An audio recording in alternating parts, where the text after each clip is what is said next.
नमस्कार बंधुगण, मित्रा ज्योतिष एंड वास्तु चैनल में आपको स्वागत करुच्ची।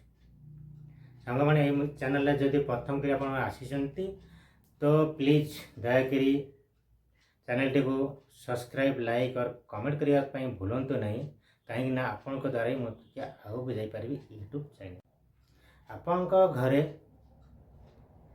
जदि मृत्यु व्यक्तिर फोटो आप टांगुंट तो क्यों दिगरे आप टांगे और टांगे द्वारा आपणकर लाभ कौन हम, क्षति कौन हम और साइंस ता विषय कौन कहूँ चलतु शुणा।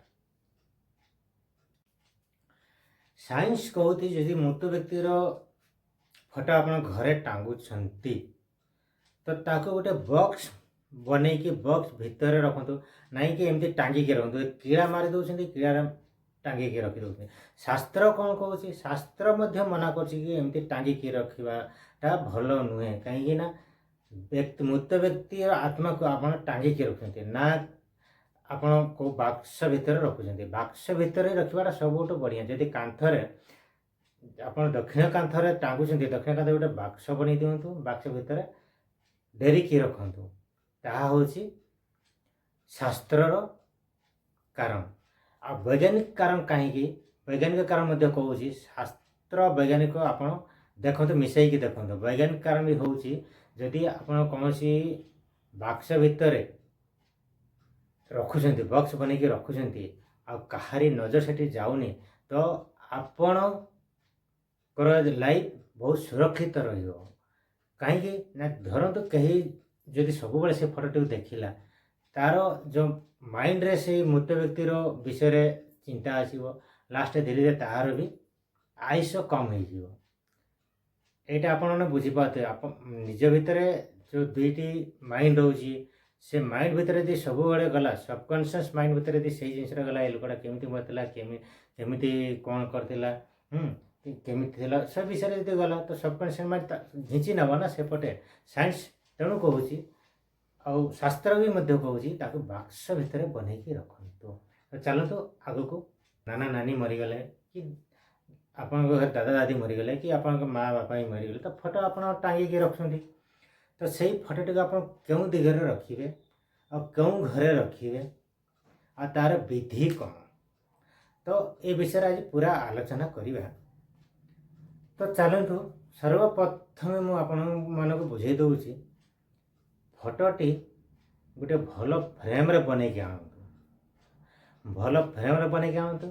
कांथरे कंटा मारिक लेटकई रखतु नहीं, कारण ता द्वारा पितृदोष भी आपको लगे, मातृ पितृदोष भी लगे। कहीं जदि फोटोटा को टांगिकी रखुंट से शुभ नुहे, कंटार टांगिकी रखाटा शुभ नुहे।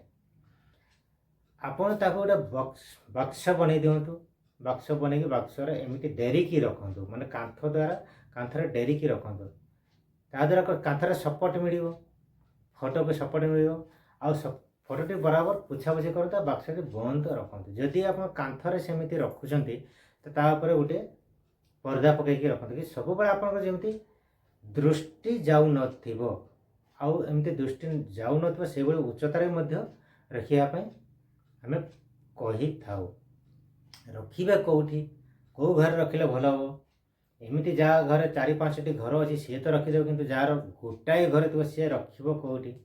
देखो गोटाए घर जार थी से विषय कहूँ आ 4-5टी घर जार थी से विषय कहूँ। ठीक अच्छे, तो प्रथम 4-5टी घर जार अच्छी से विषय मुझे कहूँ। तो सर्वप्रथमे देखु केवे भी मृत व्यक्तिर फोटो को आपण मैंने किचन रूम में रखिए नहीं, बेडरूम में रखिए नहीं, गाधुआ घर सामने रखिए नहीं, किंबा जो गोटे गेस्ट आसिक बसती सेठी रखिए नहीं। कारण सेठी रखिले माने कौन हम, यदि अपन रखुंट तो समस्त नजर से ऊपर पड़ो, बुझे से गोटे सेपरेट रूम। यदि 4-5टी रूम अच्छी तो गोटे सेपरेट अलग रूम रे रखु। दक्षिण दिगरे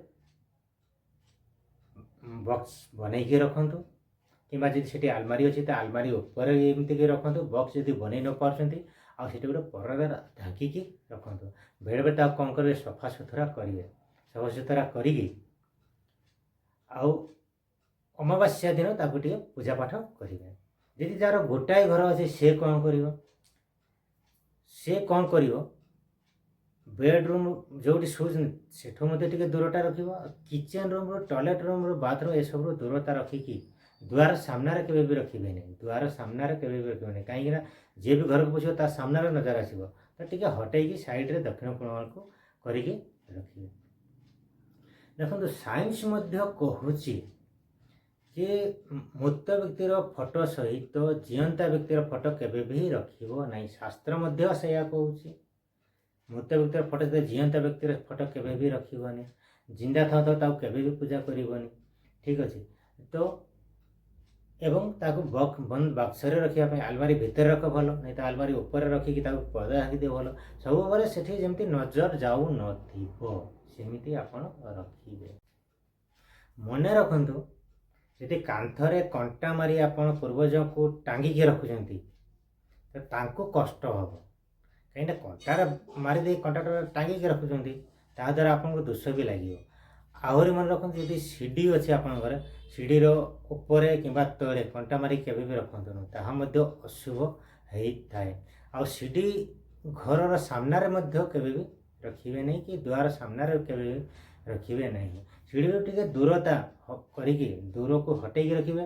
ଆଉ ଯେମିତି ନଜର ପଡ଼ୁନଥିବ ସେମିତି, ଯଦି ଆପଣଙ୍କର ବାକ୍ସ ବନେଇବା ଆପଣ ସୁବିଧାଜନକ ନାହିଁ ତ ଆପଣ କାନ୍ଥରେ ମାରିକି ରଖନ୍ତୁ।